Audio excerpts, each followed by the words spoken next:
Hello everyone, today I want to show you how to start a call in Slack. So first, log into your account in Slack desktop or web app. Here I'm on the web app version. So after you successfully log into your Slack account, choose the type of channels you want to call here.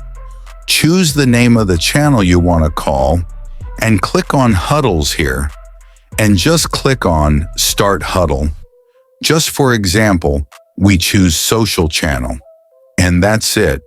Here you successfully launched a Slack call. You can also share your screen, start a video call in the call app, and other options. Always just check your mic and allow access to your mic before starting a call here. And that's it, guys. If you found this video helpful, don't forget to like and subscribe.